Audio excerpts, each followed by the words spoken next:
내 영혼아 주 찬양하여라. 온 뜻과 정성을 다 모아서 사랑과 은혜 풍성하시니 주 안에 참된 기쁨이 넘치도다. 내 영혼아 주 찬양하여라. 그 발로 행하신 큰 위협을 인자와 자비 풍성하시니 온 세상 모두 알리라 세세토록. 내 영혼아 주 찬양하여라. 능력과 권세로 다스리네. 교만한 자는 물리치시고 이 낮고 천한 백성들 높이시네. 내 영혼아 주 찬양하여라. 하나님 약속은 늘 신실해. 온 세상 향해 크게 말하라. 내 주님 위대하심을 영원토록.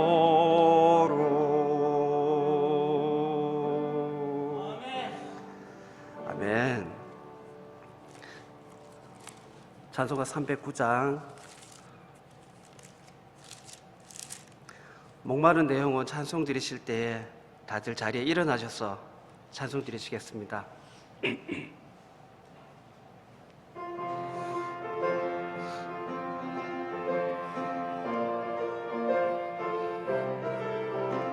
목마른 내 영혼 주가 이미 허락한 그 귀한 영생수 주여 갈망합니다. 그 약속 따라서 힘써 간구하오니 오 주여 내 기도 어서 들어주소서.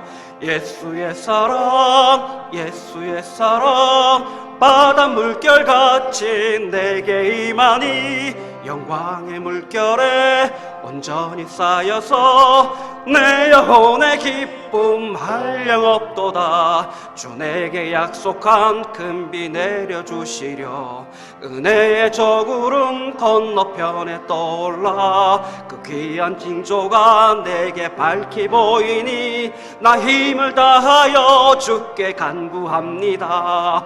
예수의 사랑 예수의 사랑 바다 물결같이 내게 임하니 영광의 물결에 온전히 쌓여서 내 영혼의 기쁨 한량없도다. 은혜의 소낙비 지금 흡족히 내려 구원의 큰 강물 흘러차고 넘쳐서 내 주한 모든 죄 모두 씻어버리니 나 지금 은혜를 충만하게 받았네. 예수의 사랑 예수의 사랑 바다 물결같이 내게 임하니 영광의 물결에 온전히 쌓여서 내 영혼의 기쁨 한량없도다. 그 차고 넘치는 주의 은혜의 물결 힘차게 밀려와 내게 만족합니다. 오 할렐루야로 주를 찬송하오니 내 맘의 기쁨이 항상 충만함이라. 예수의 사랑 예수의 사랑 바다 물결같이 내게 임하니 영광의 물결에 온전히 쌓여서 내 영혼의 기쁨 기쁨할 양 없도다. 아멘. 다들 자리에 앉으시겠습니다. 신장훈 집사님 기도 드려 주시겠습니다.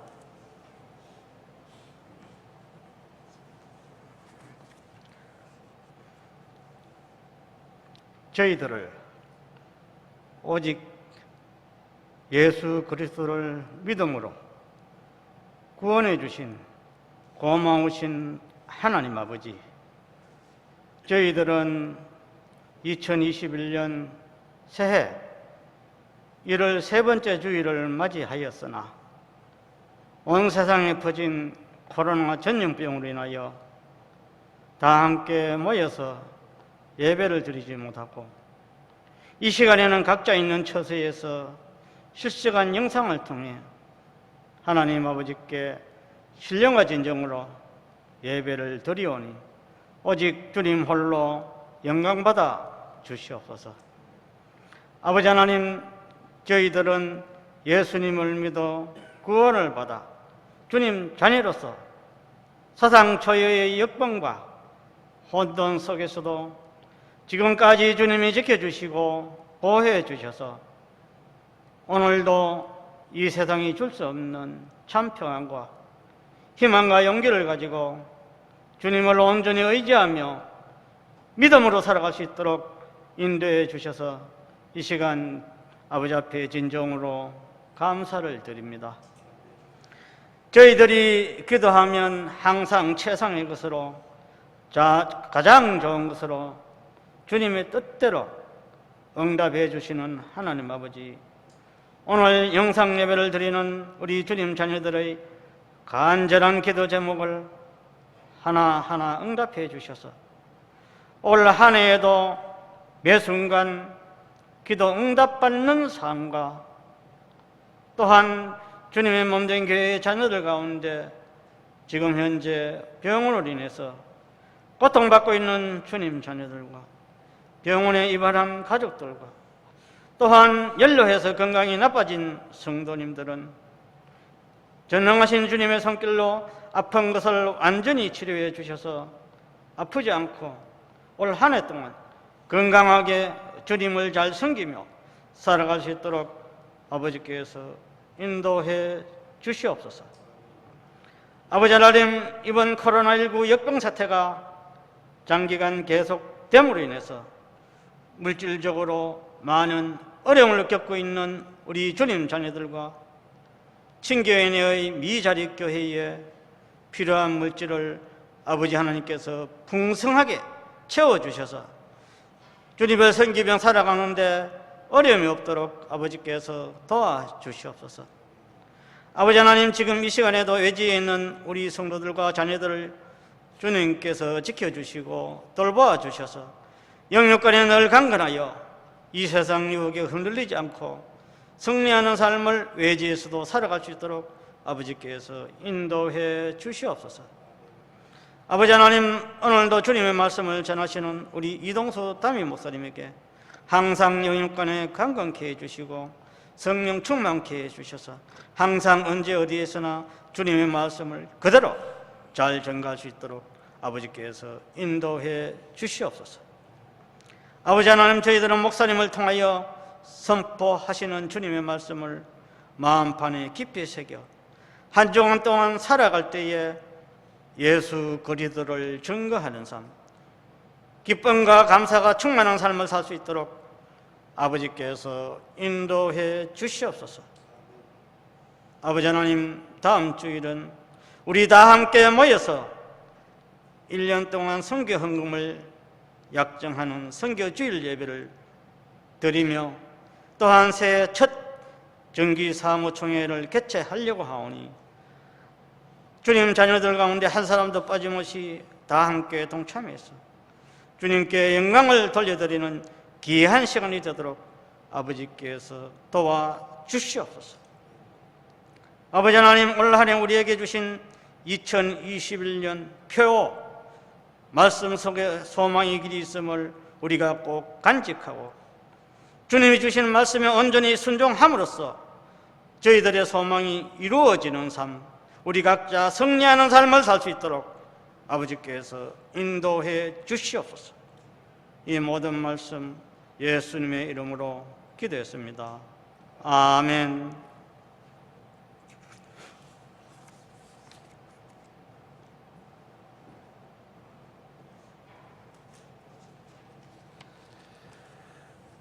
찬송가 425장 주님의 뜻을 이루소서 찬송 드리시겠습니다.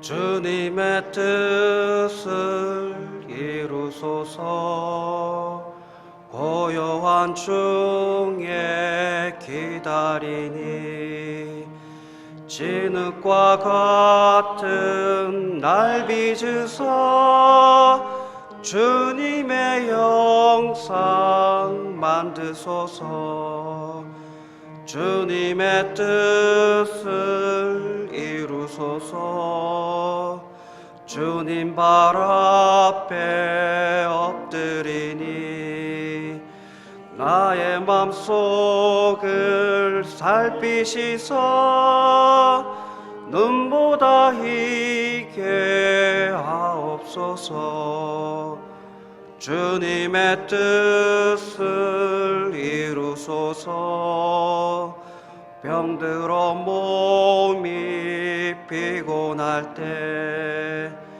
권능의 손을 내게 펴사 강건케 하여 주옵소서 주님의 뜻을 이루소서 온전히 나를 주장하사 주님과 함께 동행함을 만민이 알게 하옵소서.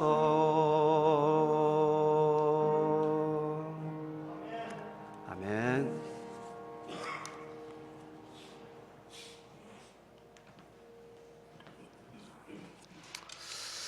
반갑습니다. 오늘 함께 예배를 드리게 돼서 또 하나님 앞에 감사를 드립니다. 코로나19 때문에 오늘까지 저희가 비대면 예배를 드립니다. 그리고 다음 주일부터는 교회당 좌석의 20%까지 예배를 드릴 수 있게 되었습니다. 우리 교회는 성도들이 다 오셔도 괜찮을 것 같습니다. 또 현장 예배 여러 가지 사정으로 오지 못하시는 분들을 위해서 온라인 예배를 계속 방송을 합니다. 방송으로 예배를 드리시는 분들도 함께 하시면 좋겠습니다. 예배는 드리지만 점심 식사, 또 찬양대 특송, 오후 예배, 또 부서별 교제 모임들은 저희가 계속 갖지 못하게 됩니다. 특별히 참고해 주시면 좋겠습니다. 교회 오실 때도 방역 지침을 잘 지켜주시고 예배 시간 내내 마스크를 착용해 주시면 좋겠습니다. 교회 방송이 계속되고 있습니다. 월요일 밤과 화요일 오전 또 목요일 밤과 금요일 오전에 방송이 진행이 되고 있습니다. 그리고 이번 주부터는 화요일 날 밤 8시에 온라인 성경 공부를 시작을 합니다. 침례교도는 무엇을 믿는가라는 책으로 우리가 성경을 통해서 어떤 교리를 믿고 있는지를 좀 잘 배워서 이 혼탁한 시대 속에서 우리의 믿음의 정체성을 확인하고 또 우리가 무엇을 믿는지를 다시 한번 배우는 그런 시간을 갖도록 하겠습니다. 다음 주일은 저희가 선교 주일로 정해서 올해 1년 동안 우리가 선교를 위해서 헌금을 약속하는 시간을 갖도록 하겠습니다. 작년에도 우리 성도님들께서 참 어려운 중에 힘에 지나도록 헌금해 주셔서 또 선교를 잘 할 수가 있었습니다. 코로나 때문에 미자립 교회라든지 개척 교회들은 사실은 더 많이 어렵습니다. 그래서 우리가 올해도 우리도 어렵지만 또 우리보다 더 어려운 교회들을 돕는 일에 우리 성도님들이 또 함께 참여해 주시면 좋겠습니다. 기도하시면서 마음의 결정을 하시고 다음 주에 오셔서 선교헌금 약정서에 이렇게 표기를 해주시면 저희들이 또 선교지를 결정하고 올해도 선교를 하도록 그렇게 하겠습니다. 원래 1월 첫 주에 저희가 정기 사무총회를 갔는데요.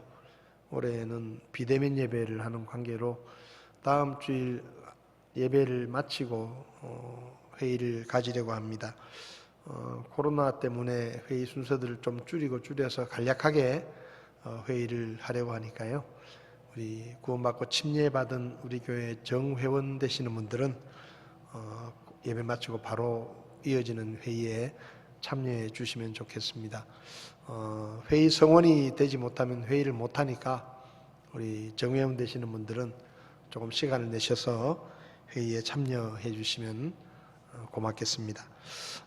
날씨가 또 추워지고 있습니다. 건강 잘 챙기시고 지역 내 아직도 코로나 사태가 계속 진행이 되는 중이니까요. 개인 방역 수칙을 잘 지키시고 마스크도 잘 하시고 외출도 될 수 있으면 줄이시고 저도 이 코로나 때문에 진짜 사람을 만난 지가 오래된 것 같습니다. 지역에 있는 목사님들 또 성도님들 이렇게 개인적으로 만나는 시간들을 갖지 못하고 있는데 빨리 코로나가 좀 안정이 되어서 예전처럼 마스크를 벗고 자유롭게 하나님 앞에 예배를 드리고 또 같이 식사하고 같이 교제하는 그런 일상의 삶이 빨리 좀 회복될 수 있도록 기도해 주시고 하나님께서 우리를 도와주시도록 계속 기도해야 될 것 같습니다. 올해도 한동안은 어려울 것 같으니까요. 우리 교회 안에 사업하시는 분들 또 직장에서 일하시는 분들 큰 어려움 겪지 않도록 서로 기도해 주시고 또 연로하신 분들 몸이 불편하신 분들 위해서 계속 기도해 주시면 감사하겠습니다. 고맙습니다.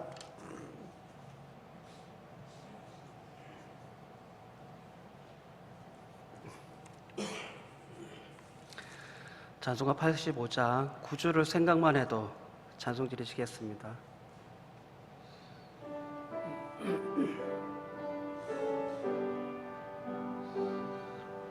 구주를 생각만 해도 이렇게 좋거든.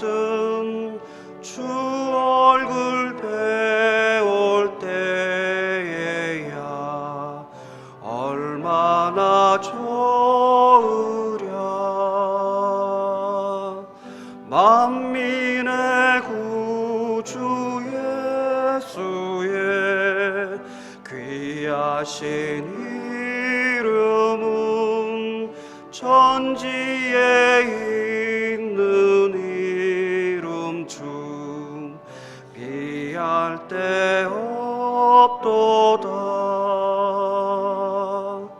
참에게 하는 자에게 소망이 되시고 주사도 찾는 자에게 기쁨이 되신다. 예수의 넓은 사랑을 어찌 다 말하랴. 주 사랑 받은 사람만 그 사랑 알도다. 사랑의 구주 예수여 내 기쁨 되시고 이제로부터 영원히 영광이 되소서.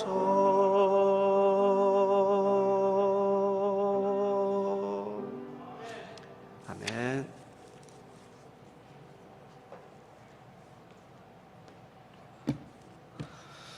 이 시간 헌금을 위해서 기도하시겠습니다. 헌금하실 분은 교회 계좌로 헌금을 해주시고 교회 오신 분들은 예배 마치고 헌금 바구니에 헌금을 해주시면 좋겠습니다. 잠시 기도하겠습니다. 지금도 살아 계셔서 우리를 보시고 우리의 필요들을 아시고 채우시며 우리가 고난과 어려움을 겪을 때 우리를 홀로 버려두지 아니하시고 우리와 함께 하시며 우리를 도우시는 신실하신 하나님을 인해 이 시간 하나님 앞에 감사와 찬양을 드립니다. 코로나19 때문에 온 세상이 혼란스럽고 수많은 사람들이 고통을 당하며 목숨을 잃는 이 어려운 시기 가운데 하나님께서 우리들을 도와주시고 지켜주셔서 교회와 가정들을 보호하시고 오늘까지 우리를 도와주시고 선하게 인도해 주신 하나님 앞에 감사를 드립니다.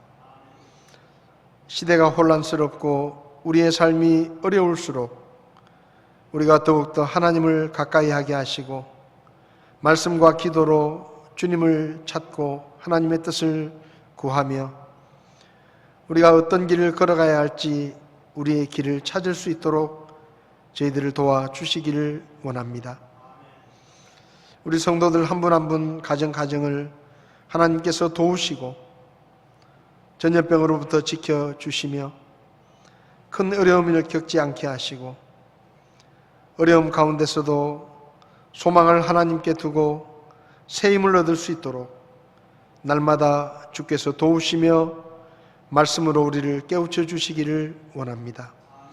우리 성도들 한 사람 한 사람, 특별히 연로하신 분들, 몸이 불편하신 분들, 여러 가지 어려움을 하나님 앞에 기도하며 도움을 청하는 성도들의 기도를 하나님께서 들으시고 응답하시며 가장 좋은 것으로 우리에게 채워주셔서 우리의 삶이 궁핍하지 않도록 주께서 도와주시기를 원합니다. 사업하시는 분들, 여건이 어렵지만 하나님께서 지혜를 주시고 또 좋은 사람들을 붙여주셔서 이 어려움의 때를 잘 이겨나갈 수 있도록 하나님께서 도와주시옵소서. 우리 성도들 가운데 특별히 경제적으로 어려움을 당하는 분들이 있으면 하나님께서 특별한 방법으로 채우시고 도와주셔서 필요들이 공급되게 하시며 살아계신 하나님의 도우심으로 이 어려움의 시간들을 믿음으로 잘 견딜 수 있게 주님께서 도와주시기를 기도합니다. 어려운 교회들과 선교사님들을 하나님 기억하시고 저들의 사역 가운데 필요들을 채우시며 환경이 어렵지만 그 가운데서도 하나님을 의지하고 맡겨진 사역을 잘 감당할 수 있도록 도와주시되 특별히 혁신교회와 우리 정 목사님을 기억하시고 하나님께서 도우시며 그 성도들을 붙드셔서 이 어려움의 시간을 믿음으로 잘 극복하며 교회가 온전히 하나 될 수 있도록 하나님께서 도와주시기를 원합니다. 저희가 오랫동안 비대면 예배를 드리고 이제 다음 주일부터 저희가 교회에 함께 모여 예배를 드립니다. 하나님께서 예배의 길을 열어주신 것을 감사합니다.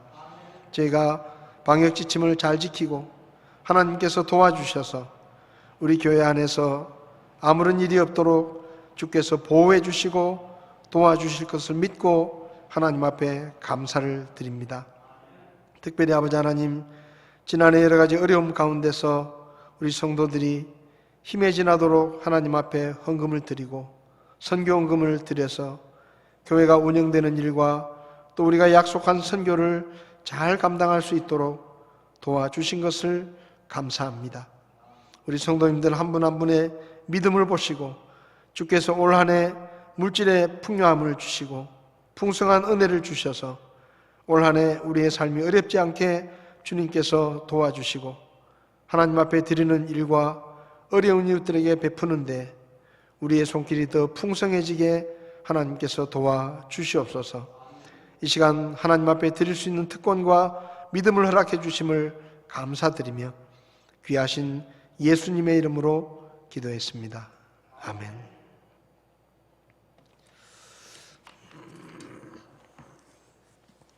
이 시간에는 하나님의 말씀을 함께 보시겠습니다.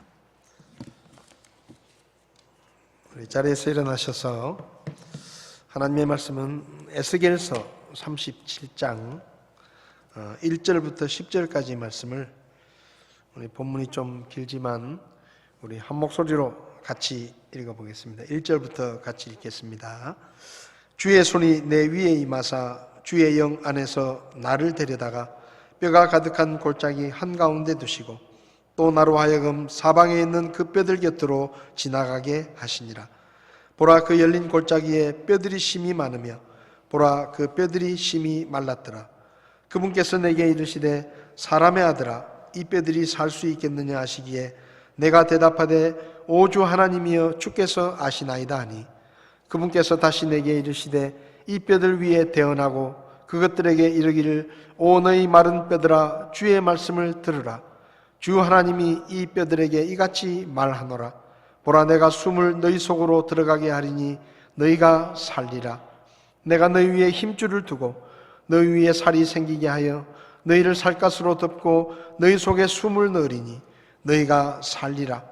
또 내가 주인 줄을 너희가 알리라 하라. 이에 내가 명령받은 대로 대언하니 내가 대언할 때 시끄러운 소리가 나며 보라, 흔들림이 있고 그 뼈들이 함께 와서 뼈마다 자기 뼈에 이르더라.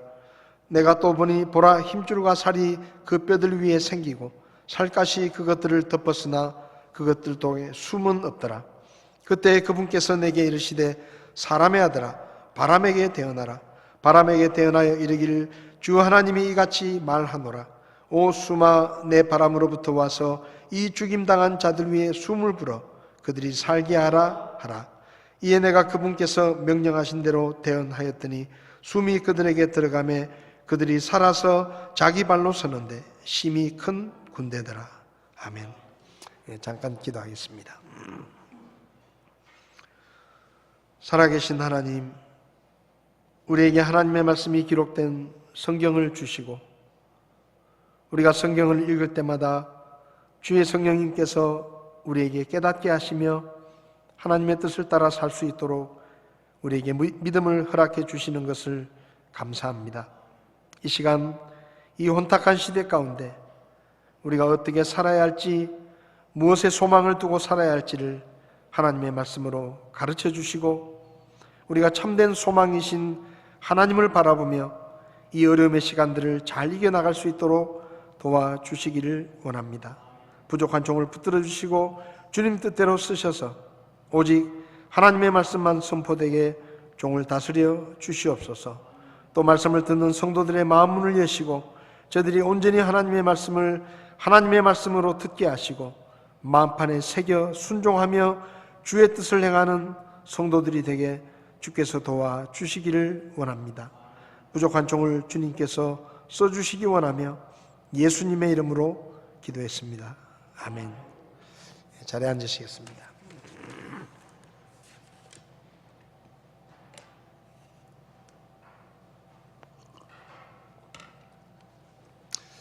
새해를 시작했지만 올해도 코로나19 때문에 쉽지 않은 한 해가 될 것 같습니다. 또 앞으로 상황이 어떻게 달라질지 알 수 없는 그런 시기를 우리가 지나가고 있습니다. 백신이 개발되고 너도 나도 희망을 이야기하지만 유럽과 미국에서는 코로나19 사태가 더 심해지고 있고 우리나라도 코로나가 가져온 사회 전반의 혼란과 어려움이 계속되고 있습니다. 이렇게 삶이 어렵고 힘들수록 우리는 하나님을 가까이 하고 하나님의 말씀에서 답을 찾고 길을 찾아야 합니다. 왜냐하면 시편 119편 105절 말씀처럼 주의 말씀이 우리의 발에 등불이고 그리고 그분의 말씀이 우리의 길에 비치기 때문입니다. 시편 119편 105절은 주의 말씀은 내 발에 등불이요 내 길에 빛이니이다 라고 말씀합니다. 캄캄한 밤에는 아무것도 보이지 않습니다. 그래서 동서남북을 찾을 수도 없고 어디가 길인지를 알 수도 없지요. 그렇지만 새벽이 되어서 빛이 비치면 날이 밝아오면 어둠이 물러가고 감추어진 것들이 드러나면서 동서남북을 알 수 있게 되고 그리고 어디가 길인지를 알 수 있습니다. 마찬가지로 우리의 삶이 어렵고 어둡고 힘들수록 우리는 하나님의 말씀을 열어야 하고 하나님의 말씀에 귀를 기울여야 합니다. 그러면 그 하나님의 말씀의 빛이, 그 말씀의 등불이 어두운 우리의 발을 비출 것이고 우리에게 보이지 않던 길을 보여주게 될 것입니다. 그러면 우리가 올 한 해도 길을 잃지 않고 한 해를 살 수가 있게 될 것입니다. 올 한 해도 하나님의 말씀을 내 발의 등불로, 내 길의 빛으로 삼아서 우리가 하나님 앞에서 길을 잃지 않고 주님이 기뻐하시는 길을 걸어가는 저와 여러분들이 다 되실 수 있기를 바랍니다. 지난 주일에는 하나님의 말씀 속에 구원의 길이 있습니다 라는 제목으로 말씀을 드렸습니다. 사람은 죄 때문에 죽음과 심판에 이르고 죽은 후에 영원한 지옥의 형벌까지 받게 되는데, 이 세상은 사람이 어떻게 죄를 해결할 수 있는지, 또 어떻게 하면 무서운 심판과 형벌을 피할 수 있는지를 가르쳐 주지 못합니다. 그런데 하나님의 말씀은 우리에게 구원의 길을 너무 쉽고 분명하게 가르쳐 줍니다.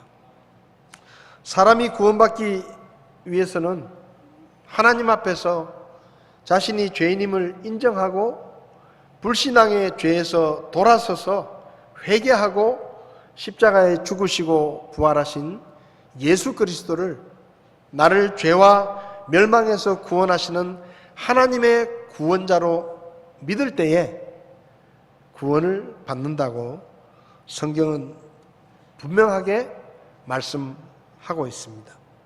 저와 여러분들도 성경을 알기 전에는 구원의 길은커녕 우리가 구원을 받아야 되는 죄인이라는 것조차도 알지 못하고 그저 내 생각대로, 내가 원하는 대로 살았던 것이 우리의 모습이었습니다.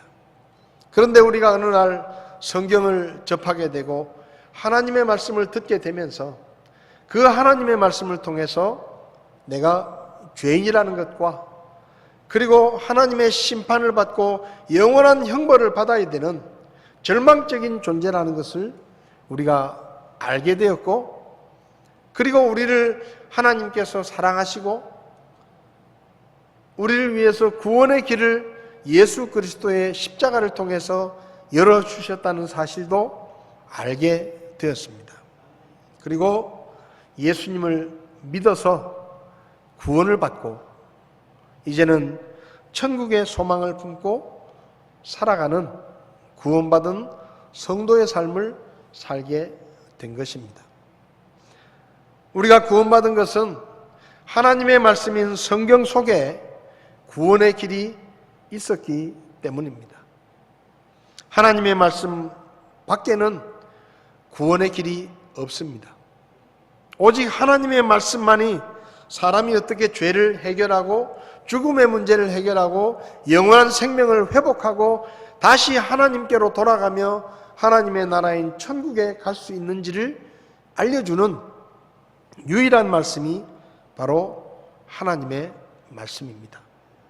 아직도 예수님을 믿지 않는 분이 있다면 더 이상 사람의 생각과 세상의 지식을 통해서 구원의 길을 찾으려고 하지 말고 하나님 앞에서 죄인임을 깨닫고 회개하고 예수 그리스도를 구원자로 믿고 하나님이 준비하신 구원이라는 선물을 받으시고 천국의 소망을 품고 살 수 있게 되시기를 바랍니다. 오늘 이 시간에는 에스겔서 37장의 말씀을 중심으로 하나님의 말씀 속에 소망의 길이 있습니다 라는 제목으로 말씀을 드리려고 합니다. 오늘 본문을 통해 우리는 몇 가지를 깨닫게 되는데, 첫 번째는 에스겔은 절망의 때를 살고 있었다는 것입니다. 에스겔이 태어났을 때는 남유다는 당시 세계 패권을 놓고 다투던 강대국들 사이에서 아시리아와 이집트, 그리고 신흥 제국으로 성장하고 있는 바빌론이라는 나라 사이에 끼어 있는 작은 나라였기 때문에 어려움이 많았습니다. 우리나라도 역사를 돌아보면 큰 나라들 사이에 우리나라가 끼어 있어서 어려움을 많이 겪었던 것을 우리는 기억합니다. 막강한 제국들 사이에서는 패권을 차지하기 위해서 크고 작은 전쟁들이 끊이지 않았고, 그 사이에 낀 유다는 고래싸움에 새우등이 터진다는 말처럼 자기들이 원치 않는 어려움과 고난을 많이 겪었습니다.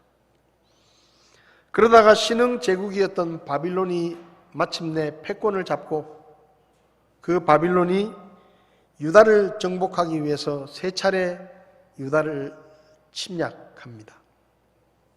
예루살렘을 초토화시키며 유다의 수많은 사람들을, 왕족과 귀족과 종교 지도자들을 포로로 잡아갔는데, 25살의 청년이었던 에스겔은 바빌론의 2차 침공 때 여호야긴이라는 왕과 함께 포로로 끌려갔습니다. 나라가 이방인들에게 짓밟히고 포로로 끌려갔던 그 당시의 상황을 열왕기하 24장을 보면 자세하게 기록하고 있습니다. 바빌론 왕 느부갓네살이 예루살렘을 치러 올라와서 그곳을 에워싸고, 여호야긴 왕이 바빌론 왕에게 항복을 했는데, 그 왕과 왕비들과 신하들과 그 유대 땅의 유력한 사람들을 모두 다 포로로 잡아갑니다. 성전에 있는 보물들을 다 훔쳐가고, 성전을 짓밟고, 성전에서 쓰는 기구들을 산산조각내고, 그리고 14절을 보면 그가 또 온 예루살렘과 모든 통치자와 모든 강한 용사 곧 10,000명의 포로와 모든 기술자와 대장장이를 사로잡아가매 그 땅의 백성 중에서 가장 가난한 자들 외에는 하나도 남지 아니하였더라.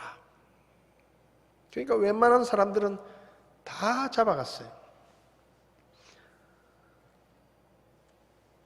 에스겔도 제사장의 집안에 태어나서 유대 땅의 종교 지도자의 역할을 하고 있었기 때문에 같이 잡혀갔습니다. 어린 시절부터 총명했고 학문에도 조예가 깊었고 장차 유다 나라의 영적인 지도자가 되어 하나님의 성전에서 섬기며 하나님의 백성들에게 말씀을 가르치고 하나님을 섬기는 꿈을 꾸고 있었던 25살의 청년 에스겔은 졸지에 포로로 잡혀갔습니다. 온 나라가 짓밟히고 예루살렘 성과 하나님의 성전까지 잿더미가 되고 미래를 꿈꾸던 에스겔은 머나먼 타국 땅 이방신들의 우상으로 가득 찬 바벨론의 포로로 잡혀갑니다. 그렇게 25살에 포로로 잡혀갔지만 에스겔의 마음속에는 설마 하나님이 그분의 백성들인 우리들을 버리시겠느냐? 언젠가 때가 되면 우리가 다시 고향 땅에 돌아가게 될 것이고 하나님께서 유대를 회복시키실 것이다. 그런 기대를 가지고 언젠가 고국으로 돌아갈 수 있다는 꿈을 꾸면서 지내고 있었습니다. 그런데 10년쯤 지난 어느 날 하나님께서 에스겔에게 정천벽력 같은 말씀을 하십니다. 뭐라고 말씀하시는가 하면 오늘 내가 네 아내를 죽여야 되겠다. 네 아내가 오늘 내 손에 죽을 것이다. 그런데 아내가 죽더라도 너는 슬퍼하거나 울지도 말고 애곡하지도 마라. 하나님께서 그렇게 말씀하셔요. 근데 그 이유가 뭔가 하면 오늘부터 예루살렘의 멸망이 시작된다. 그러니 내가 너를 쳐서 네 아내를 죽게 하겠다. 그렇지만 오늘부터 예루살렘의 멸망이 시작되니 너는 그것을 생각하면서 아내가 죽었다는 것 때문에 슬퍼하거나 애곡하지도 말고 아무 일도 없었다는 듯이 그렇게 받아들여라. 그렇게 말씀하시는 거예요. 에스겔서 24장 1절부터 2절을 보면 제9년 10월 곧 그 달 10일에 주의 말씀이 다시 내게 임하니라. 이 말씀이 그거예요. 오늘 바빌론 왕이 예루살렘을 치기로 했다. 그리고 나는 내가 가장 소중하게 여기는 내 아내를 죽게 할 것이다. 그렇지만 슬퍼하지 마라. 그런데 정말로 18절을 보면 이에 내가 아침에 백성에게 말하였는데 저녁에 내 아내가 죽었으므로 내가 명령받은 대로 아침에 행하니라. 그러니까 하나님의 말씀을 듣고 그 하나님의 말씀을 백성들에게 이야기했는데 진짜로 그날 저녁에 아내가 급사를 했습니다. 근데 하나님께서 울지도 말고 눈물도 흘리지 말고 슬퍼하지도 말라 하니까 에스겔은 그 하나님의 말씀 때문에 타국 땅에서 가장 사랑하는 아내를 잃고도 눈물도 흘리지 못하고 슬퍼하지도 못하고 고통스럽게 속으로 그 슬픔을 삼켜야 했습니다. 열왕기하 25장 1절을 보면 그의 통치 제9년 10월 곧 그 달 10일에 똑같은 날짜에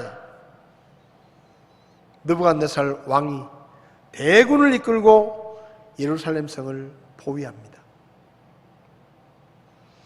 느부갓네살의 군대는 2년 동안 예루살렘 성벽을 포위하며 성안을 공격하려고 흙으로 된 언덕을 쌓아 올렸고 시드기야 11년에 4월 9일에 성벽을 무너뜨리고 성 안으로 들어가 식량이 없어 굶주린 유다 백성들을 칼로 죽이고 온 집에 불을 지르고 하나님의 성전에서 놋기둥들을 뽑고 놋기구들을 다 꺼내와서 산산조각 내서 바빌론으로 가져가고 하나님의 성전에서 쓰이던 금과 은 기구들을 다 빼앗아 갑니다. 에스겔은 아내를 잃고 슬퍼하지도 못하고 불과 2년쯤 지나서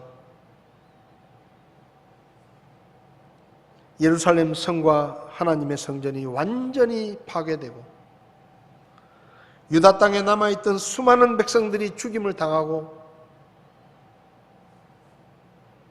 시드기야 왕까지 두 눈이 뽑힌 채로 결박당해서 바빌론에 끌려왔다는 절망적인 소식을 들었습니다. 에스겔의 마음이 어땠을까요?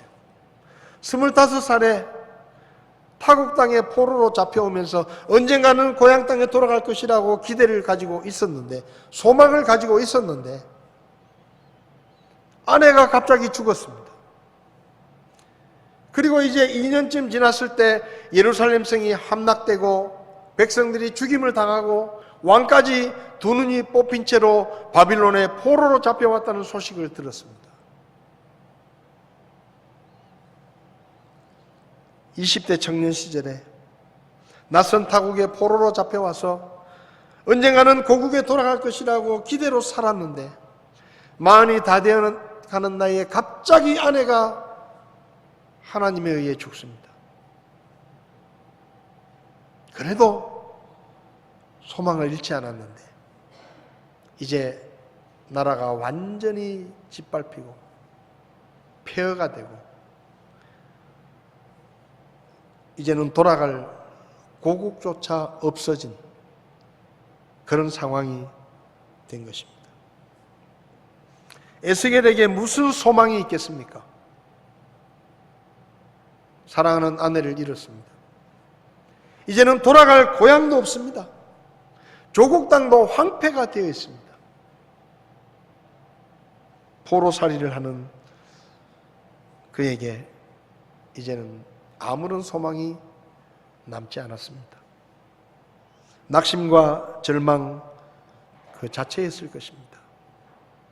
그런데 그때 하나님께서 이 에스겔을 데리고 가셔서 마른 뼈가 가득한 골짜기를 보게 하십니다. 매장되지도 못한 채 오랜 세월 동안 비바람에 씻기고 뜨거운 햇볕 아래 노출되어서 말라 비틀어진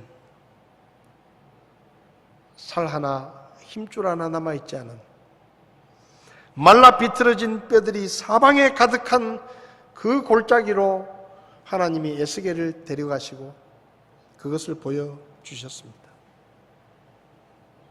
에스겔은 거기서 유다의 현실을 보았을 것입니다. 아무런 소망이 없는 절망적인 땅, 죽음의 골짜기, 마른 뼈들이 흉하게 널브러져 있는 그 죽음의 골짜기를 바라보며 에스겔의 절망은 더 깊어졌을 것입니다.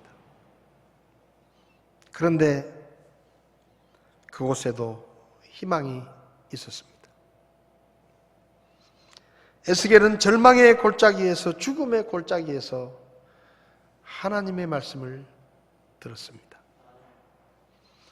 하나님께서 물으시죠.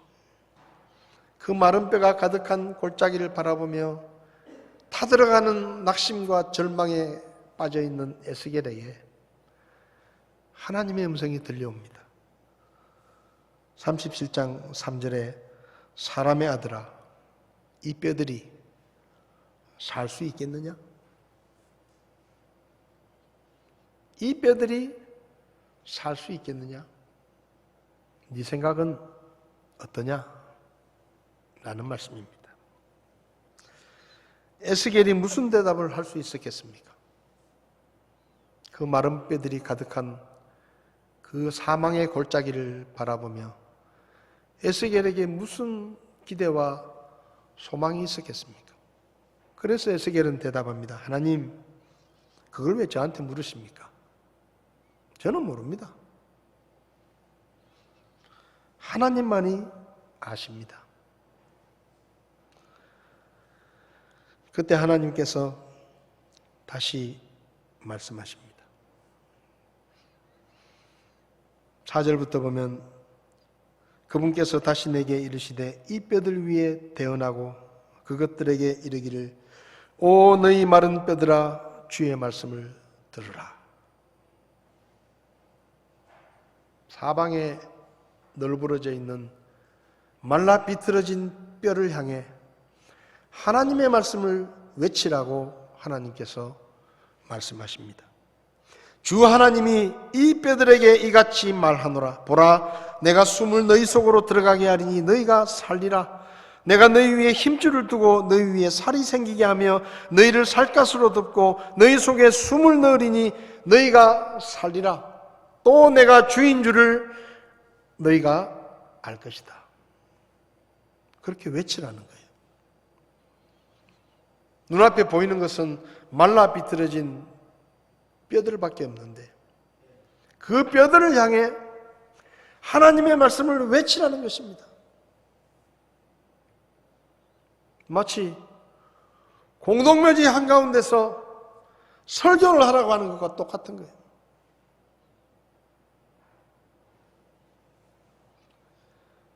에스겔은 당황했지만 이게 무슨 일인가 하는 생각이 들었지만 하나님이 말씀하신 대로 하나님의 말씀을 외쳤습니다. 그 죽음의 골짜기를 향해 한 사람의 하나님의 사람이 그가 들었던 하나님의 말씀을 외치기 시작했습니다. 뼈들아 들으라, 하나님께서 말씀하시느니라. 내가 너희를 살릴 것이다. 내가 너희 위에 힘줄을 두고 살이 생기게 하고 살갗으로 덮이게 하고 다시 숨을 불어넣어서 너희가 살게 할 것이다. 말도 되지 않는 하나님의 말씀을 에스겔이 외칩니다. 그 죽음의 골짜기에 하나님의 음성이 메아리치기 시작합니다. 너희가 살리라. 근데요, 에스겔이 하나님의 말씀을 외쳤을 때 땅이 흔들릴 정도로 시끄러운 소리가 나고 그 널브러져 있었던 뼈들이 서로 맞아져서 사람의 형체를 이루더니 그 말라 비틀어진 뼈 위에 힘줄이 생기고 살이 돋고 마른 뼈들이 가득했던 그 골짜기가 죽은 시체로 가득한 골짜기로 변했습니다.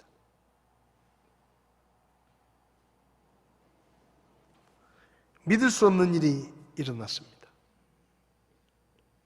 에스겔이 놀랐겠죠. 그때 다시 하나님의 말씀이 들려옵니다.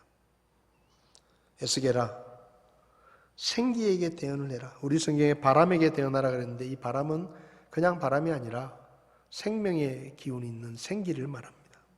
생기에게 대언을 해라. 너 생기야 사방에서부터 불어와 이 죽은 사람들에게 들어가 그들이 살게 하라. 에스겔이 외칩니다. 그러니까 그 골짜기에 죽은 시체들이 하나하나 일어나기 시작합니다. 그리고 줄을 맞추고 대오를 갖추어서 그 골짜기에 큰 군대로 가득 찼다라고 10절은 말합니다. 이에 내가 그분께서 명령하신 대로 대언하였더니 숨이 그들에게 들어가며 그들이 살아서 자기 발로 서는데 심히 큰 군대더라. 그 뒤에 말씀들을 보면 하나님께서 에스겔에게 에스겔아, 이 말라 비틀어진 이 뼈들이 바로 이스라엘의 모습이다. 이스라엘은 지금 망했다. 아무런 소망이 없다. 모든 것을 잃었다. 하나님의 백성으로서의 모습은 완전히 사라져버렸다. 아무도 소망을 이야기하지 않는다. 우린 끝났다. 나라가 망했고 온 땅이 폐허로 뒤덮이고 그리고 하나님의 백성들이 포로로 잡혀가서 이제 우리는 끝났다. 하나님도 우리를 버리신 모양이다. 유다 백성들은 그렇게 말했습니다.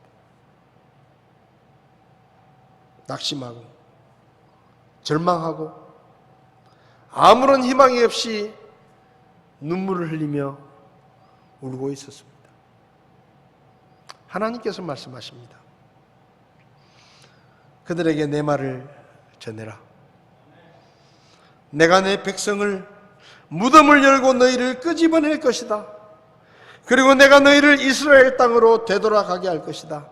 내가 너희를 절망의 땅에서 끌어낼 때 비로소 너희는 내가 하나님이라는 것을 알게 될 것이다. 내가 나의 영을 너희 속에 두고 너희가 살게 하고 너희를 너희 땅에 다시 살게 할 것이다. 그때 너희가 내가 약속한 것을 너희 조상 아브라함에게 약속한 것을 지키는 신실하신 하나님이라는 것을 비로소 깨닫게 될 것이다. 하나님께서 그렇게 말씀하십니다. 그리고 에스겔에게 2개의 막대기를 준비하라 하시고 한 개에는 유다와 관련된 이스라엘 자손들이라고 쓰고 다른 한 개에는 요셉과 관련된 이스라엘 사람들이라고 쓰고 그 2개의 막대기를 에스겔의 손에서 하나로 연결하면 그 막대기가 다시 하나가 될 것이다. 갈라서 있던 남왕국 유다와 북왕국 이스라엘이 흔적도 없이 사라진 지금 하나님께서 다시 그들을 통일시키시고 하나님의 백성과 하나님의 나라로 회복시키실 것을 말씀하신 것입니다. 에스겔이 그렇게 하니까 정말로 에스겔의 손에서 그 두 개의 막대기가 하나가 되었습니다. 하나님께서는 무너진 이스라엘을 다시 회복시키시겠다는 약속을 하셨습니다.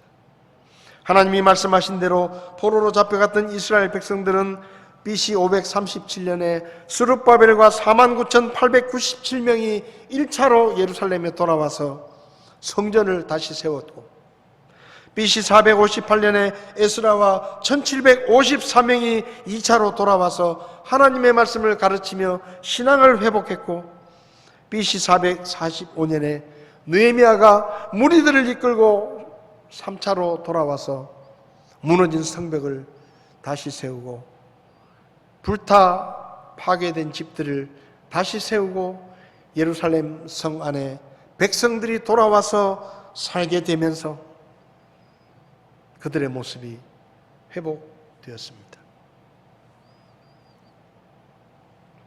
하나님의 백성인 이스라엘 백성들은 하나님의 은혜와 축복을 저버리고 배신하고 우상을 섬기며 온갖 죄악을 행하고, 하나님께서 선지자들을 보내서 회개를 촉구할 때 그들은 회개하기보다 오히려 하나님이 보내신 선지자들을 죽이고 악을 행했습니다. 그래서 결국 심판을 받아서 북왕국 이스라엘과 남왕국 유다는 망했습니다. 백성들은 포로로 잡혀가고 예루살렘 성은 무너지고 하나님의 성전도 흔적도 없이 불타 무너졌습니다. 짓밟혔습니다. 마른 뼈가 가득한 골짜기와 다를 바가 없는 절망의 땅이 되었습니다. 그래서 백성들은 이제 우리 나라도 망했고 모든 것이 황폐화되고 힘 있는 사람은 다 끌려가고 가난하고 힘없는 사람들만 고향에 남아서 겨우 목숨을 유지하고 이제 우리는 끝났다. 하나님도 우리를 버렸다. 절망하고 낙심하고 있었습니다. 그런데 여러분, 하나님께서는 그들을 버리지 않으셨습니다. 하나님께서는 그들의 조상 아브라함에게 약속하신 언약을 잊지 않으셨습니다. 그리고 다시 그들을 회복시키십니다. 그들에게 소망의 메시지를 선포하십니다. 너희가 살리라. 지금은 말라 비틀어진 것 같고 아무런 희망이 없고 골짜기가 죽음의 골짜기지만 그곳에 하나님의 말씀이 선포될 때 그들이 다시 살리라고 하나님께서 말씀하십니다. 성도 여러분, 어쩌면 지금 우리의 현실은 에스겔의 골짜기처럼 보일지 모릅니다. 1년 동안 지속되는 코로나 때문에 우리의 일상의 삶이 송두린 채 무너지고 이제는 언제 이 사태가 끝날지 아무도 기약할 수 없는, 언제나 마스크를 벗고 일상의 삶으로 돌아갈 수 있을지, 마음껏 찬양하며 예배를 드리고 성도들이 함께 식사를 하며 교제를 나눌 수 있을지, 카페와 식당에서 자유롭게 차를 마시고 식사를 할 수 있을지, 침체된 거리와 상가에 언제나 상인들의 외침과 북적대는 손님들의 발걸음이 회복될지, 언제 우리 아이들은 다시 학교로 돌아가 일상의 교육을 받을 수 있을지 앞이 보이지 않습니다. 캄캄합니다. 그래서 우리의 마음이 힘들고 답답하고 낙심이 되고 절망스럽습니다. 그런데 이 절망의 터널을 지나가는 우리에게 소망이 있습니다. 우리의 소망은 하나님의 말씀입니다. 하나님께서 우리를 버리지 아니하실 것입니다. 하나님께서 그분의 백성들을 돌아보실 것입니다.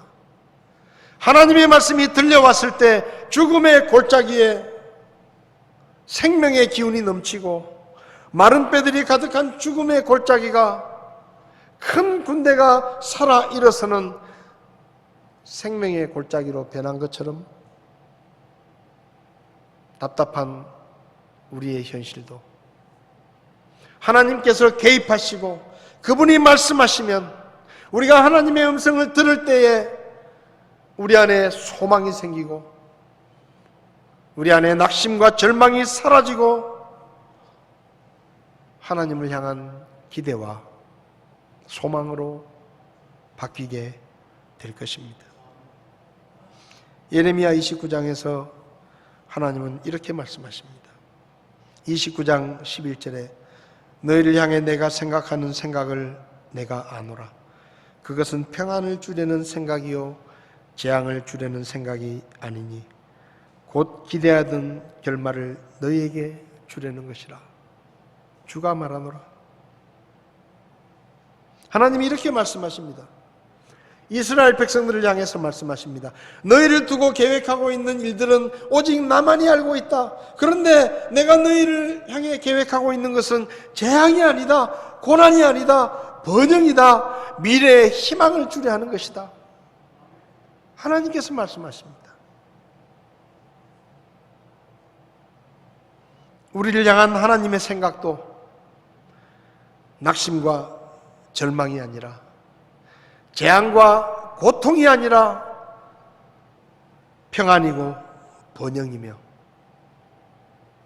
그리고 미래의 희망이라고 말씀하십니다. 지금은 현실이 어둡고 힘들지만 아직도 어두운 밤이지만 그래서 우리의 마음이 낙심이 되고 절망스럽지만 우리가 하나님의 말씀에 귀를 기울이고 하나님의 말씀을 들으면 우리 안에서 그 말씀이 우리의 낙심과 절망을 기대와 소망으로 바꾸실 것입니다. 그리고 어둠의 골짜기를 비추실 것이고 우리에게 약속하신 평안과 소망의 시간이 열리게 될 것입니다.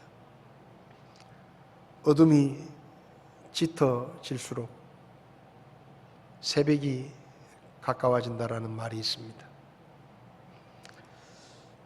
이 어둠의 시간 속에서 여러분은 누구의 말을 듣고 계십니까?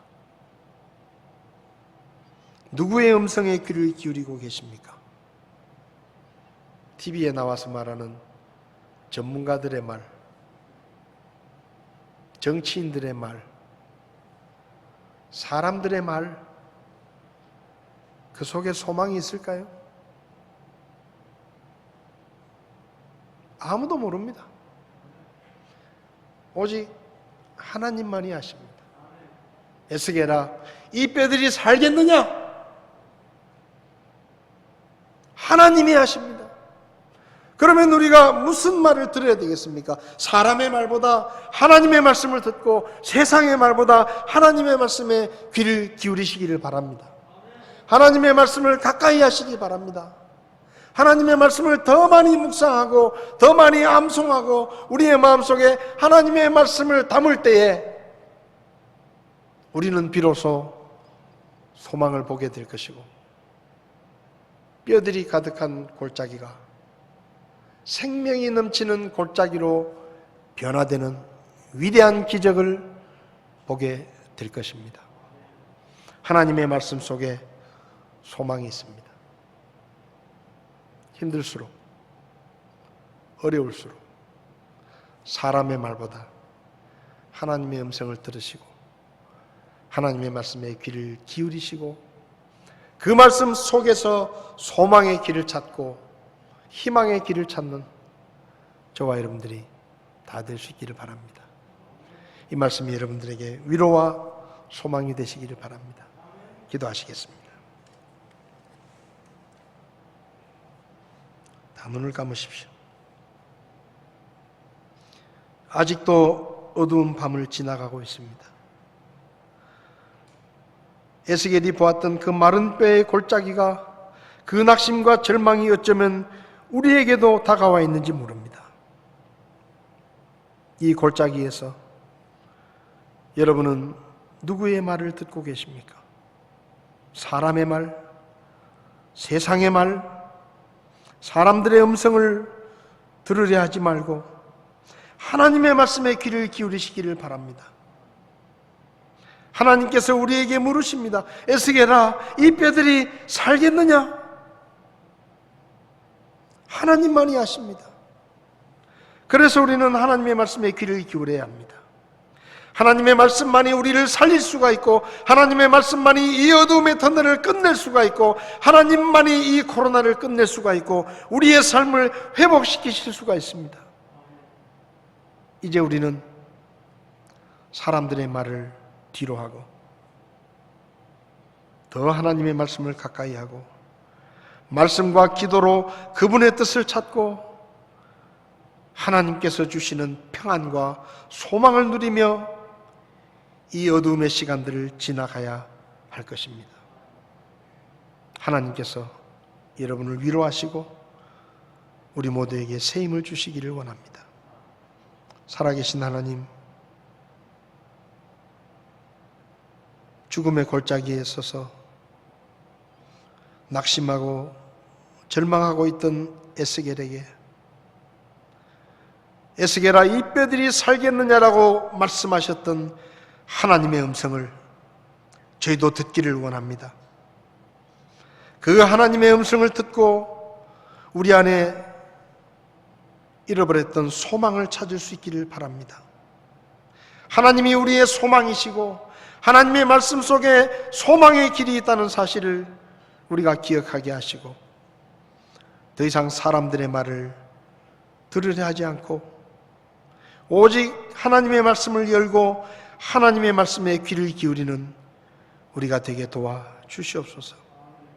말씀 속에 소망이 있다는 사실을 깨닫게 하시고 우리를 향한 하나님의 생각은 재앙과 고통이 아니라 평안과 번영이며 소망이라는 사실을 기억하게 하시고 주님의 때가 될 때까지 이 어려운 시간 속에서도 낙심하지 않게 하시고 새 힘을 얻고 소망과 기대 가운데 믿음으로 살아갈 수 있도록 우리를 도와 주시옵소서. 성도들 가운데 지쳐있는 분들, 마음이 힘들어 있는 분들, 오 주님께서 저들에게 말씀하셔서 소망을 되찾고 하나님 앞에서 담대하게 믿음으로 살아갈 수 있도록 주께서 도와 주시옵소서. 우리의 소망이신 예수 그리스도의 이름으로 기도했습니다. 아멘. 예배를 마치겠습니다. 다음 주일에는 교회에서 뵙도록 하겠습니다. 고맙습니다.